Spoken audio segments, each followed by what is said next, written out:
In this lecture, we'll look at the binomial theorem. This is part of Chapter 7, Math 107. The binomial theorem applies to binomials. That's two terms, two monomials, two terms connected with a plus or minus sign, raised to some power n. This means, of course, a plus b multiplied by itself n times. Here's an example. A plus b cubed means a plus b times a plus b times a plus b. So you work this out by multiplying the first two together and get a squared plus 2ab plus b squared. Then you have to continue multiplying against the last term, the a plus b. And after you connect terms, you get something like this. A cubed plus 3a squared b plus 3ab squared plus b cubed. A and b are the variables. You could just as well have written x plus y, but I'm going to write a plus b for right now. So a plus b, x plus y, to the n. Here we're going to use a plus b. Alright, so these are the variables, and the 3 in this case is the power. There is a pattern to the coefficients. The numbers that multiply the variables are called the coefficients. So this coefficient is 1, this coefficient is 3, this is 3, and here you have your invisible 1. Those are your coefficients.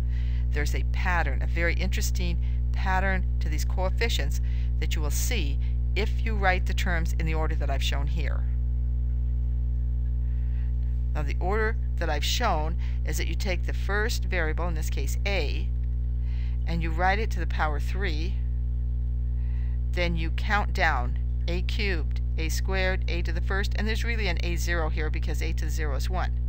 For the b term, you start with b0, which is 1, so that's why we don't write it, then b to the first, b to the second, and b to the third. So for the first term, this a, you count down,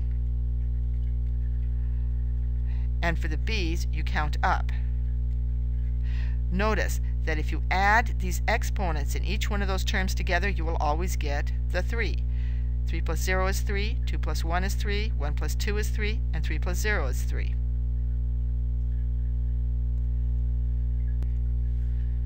The coefficients have this pattern that is, and it's displayed in what's called Pascal's triangle. Pascal was a mathematician and a physicist, and here is his triangle. It starts with the first one, has a letter 1, a number 1 in it. That's the first row of Pascal's triangle. The next row has 1 and then another 1. The third one, it'll have 1 on the edge, but the 2 in the middle comes from adding these two ones together. Look at the next row. The edge has 1 as usual, but the other numbers are created by adding, in this case, the 1 and 2, and I get a 3. I add the 2 and the 1, and I get a 3. We'll go down here to, like, how about this row? You see the 1 on the edge.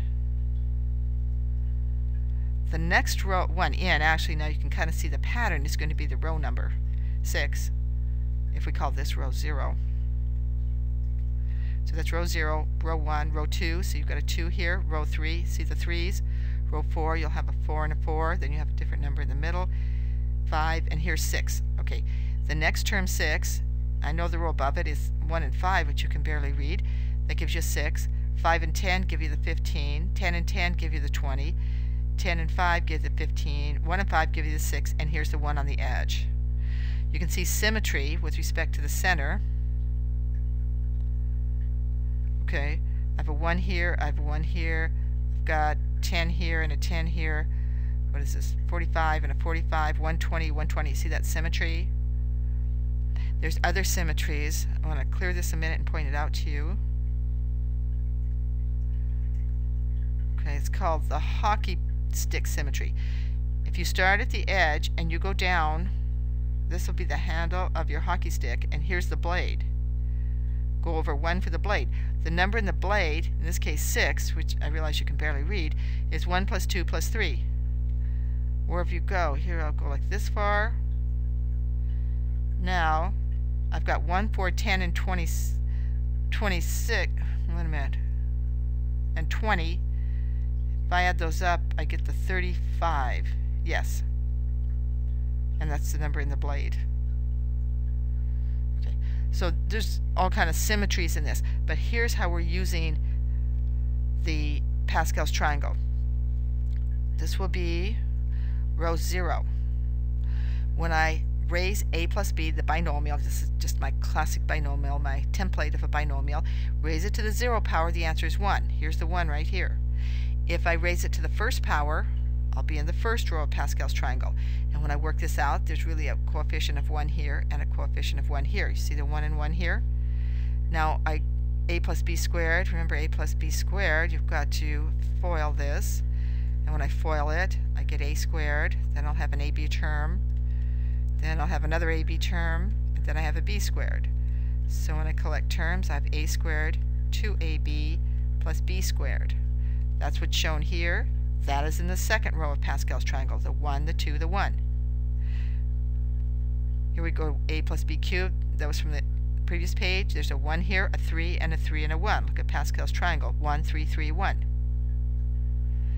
So each row of Pascal's triangle, counting the first row as 0, corresponds to a plus b to some power n, where n is the row number here of the triangle. And we see this pattern when we order the coefficients starting with the a counting down or the b counting up. Actually, you can do it the other way, but that's generally not done. What I mean by this is that you cannot go a plus b cubed and then write it any old way you feel like, a squared b, and then put the b cubed in here, and maybe you put the a cubed, and then you've got the 3ab squared. Well, the order of these does not correspond to the order in Pascal's triangle. So you have to write the terms in this order in order to be able to find the coefficients listed over here. So if you have a plus b, this binomial, raised to the power 7, if you had Pascal's triangle, you could just read off the coefficients. Here I've started with the a. Remember, I'm going to count down in a's, a to the 7th, a to 6, a5, a4, a3, a2, a1, and then a to the 0. For b's, I'm counting up b0, which I didn't bother writing because it's 1, b to the 1st, squared, cubed, to the 4th, to the 5th, to the 6th, to the 7th. The coefficients I would just pick off of Pascal's triangle, and they would be 1, 7, 21, 35, another 35, 21, 7, and 1. So you didn't have to do any multiplying. All you had to do is write the coefficients in the right order, go find the appropriate row in Pascal's triangle, and fill in the coefficients. This works, of course, as long as Pascal's triangle is available. But you cannot create the 7th row without the 6th. You can't create the 6th without the 5th, etc. If you had a plus b to the 94th power, it would work if you had the 94th row of Pascal's triangle. But that means you would have to have all the rows from 1 all the way up to 94, and you would have some very humongously big triangles. But there is another way to find these coefficients. Now that we've seen there's a pattern for them, there's another way to find the coefficients, and that is the binomial theorem. Here's the binomial theorem, and at first it looks humongously horrible, but it's not so bad. What I do, I've done it with n in general, but what I'm talking about here, I'll give a little example up here. So I go a plus b, let's just say cubed. Now I have to write the coefficients in the right order, so there would be an a cubed term, then there's going to be an a squared b, remember these coefficients add up to 3, then there's going to be another term which is going to be ab squared, and there's going to be a third term which is b cubed. Now to find the coefficients without Pascal's triangle, you apply this formula which I've shown here. Let me explain it. It's not so bad as it looks. All these formulas, see the n? The denominator, or the numerator, is always n factorial. Okay, that's easy enough. So I will go up here and I'm going to make a fraction, and I'll put 3 factorial in all these numerators. See, that's not too bad. Okay, done with that. Now I've got to figure out the denominators. They look like this and like this, which looks like that's fairly complicated. But let me tell you what they are. they are the same as the powers of the a and the b. So look at this one. It's b cubed. See the 3 factorial? This I said was n minus 3, which I'll explain in a minute. You put that. So I go here and I say, what's in the denominator up here? Well, there's an a cubed, so there's a 3 factorial, and b to the 0, which is 0 factorial. Here's a 2 and a 1, so I'd have a 2 factorial and a 1 factorial. I've got a 1 and a 2, so I put a 1 factorial and a 2 factorial. Here I'd have the 3 factorial again and a 0 factorial. That's how to construct it. And then all you do is evaluate those factorials, which isn't so bad. And then you have your answer. Then you have your coefficients without using Pascal's triangle and without foiling. What I've shown here is the terms in general. So I have a plus b to some power n. Now each term, a is going to be n minus some number, and that number is going to appear over here because the powers of a and b have to add up to n. I'm sorry, n minus r plus r equals n, so that works. Okay, and the coefficient, you see the n factorial in the numerator. The denominator is just the powers of a and b factorial. Here's your r factorial, here's your n minus r factorial. As an example, if I want the fourth term, and finding which term, you've always got to start with 0, but I just want you to get the formula first and not be too afraid of it. I'm raising a plus b to the 7th, and I want to say the fourth term. Okay, so I would have the coefficient would have exponent 4, b would have exponent 3. 4 plus 3 equals 7. I know I've got the right exponents. The numerator, I put the 7 factorial. In the denominator, I put the 4 factorial and the 3 factorial because those were the powers of a and b. I can work this out. The 7 factorial, I can count down to 4 factorial. So I can cancel that. Now I have to work out the 3 factorial, which would be 3 times 2 times 1. Well, 3 times 2 is 6, so actually I can class that and end up with my 35, which you might remember was part of the expansion of a plus b to the 7. So we've replaced foiling, which is error prone, especially when you get up to trying to do it 7 times. It's no longer foiling, it's, aggravated foiling. But we've replaced that with this formula, which isn't so bad, although it looks very, like a lot of terms, looks overwhelming, but it's not so bad. We replace that foiling with this this little formula, and it involves the factorials.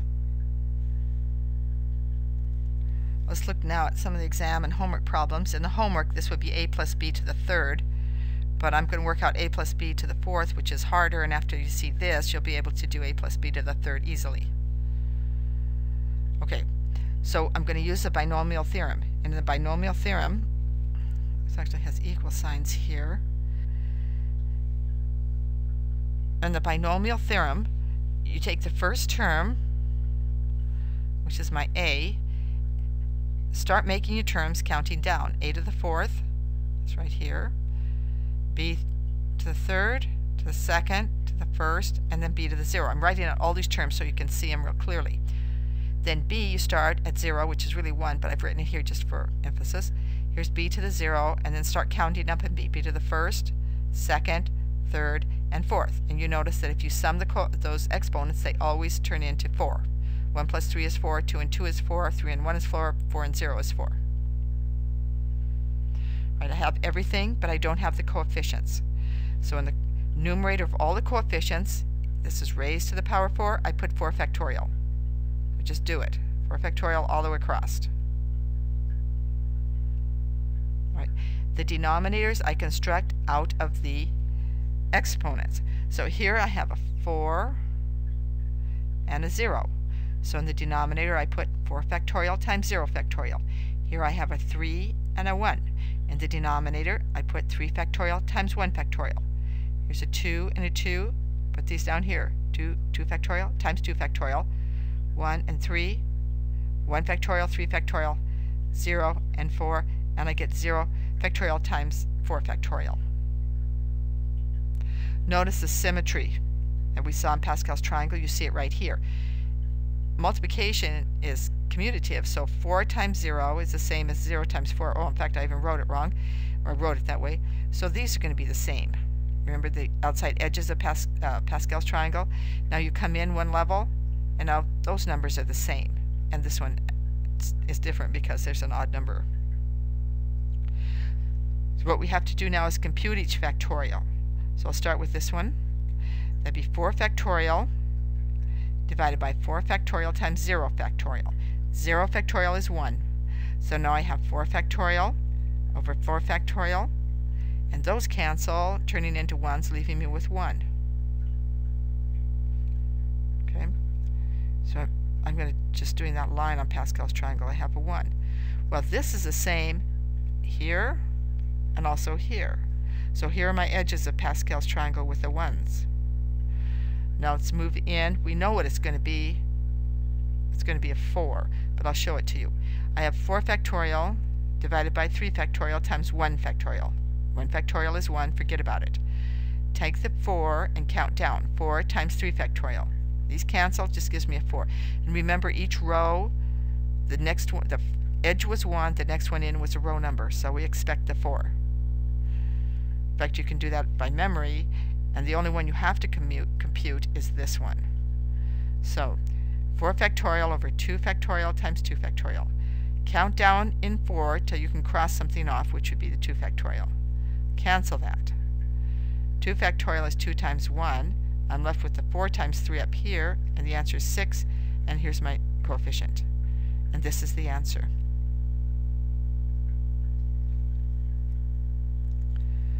Now the question is how to do a problem when it isn't just plain old a plus b when you to some power n.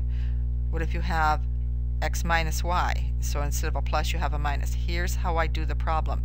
It is fairly error-free.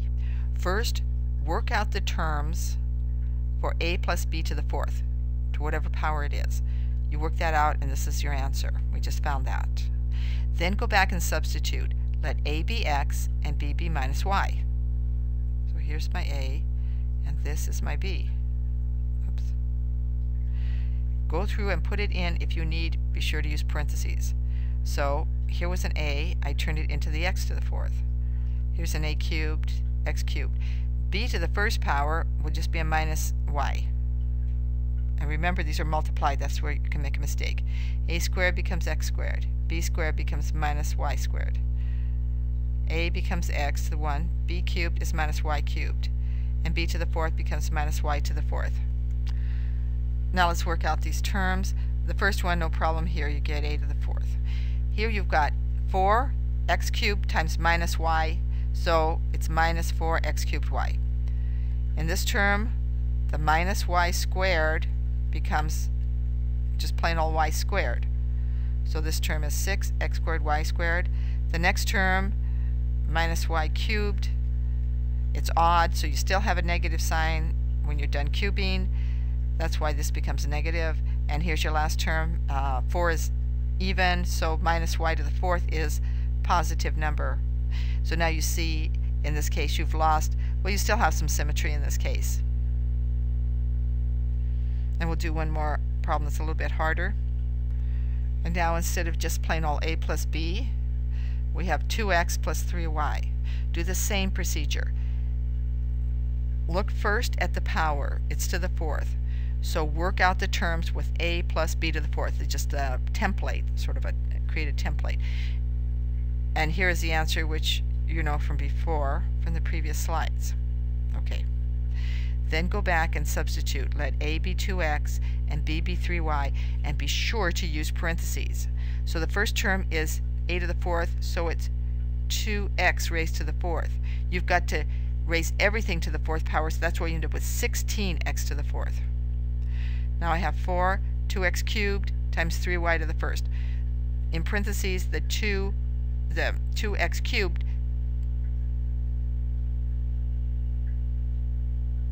oh,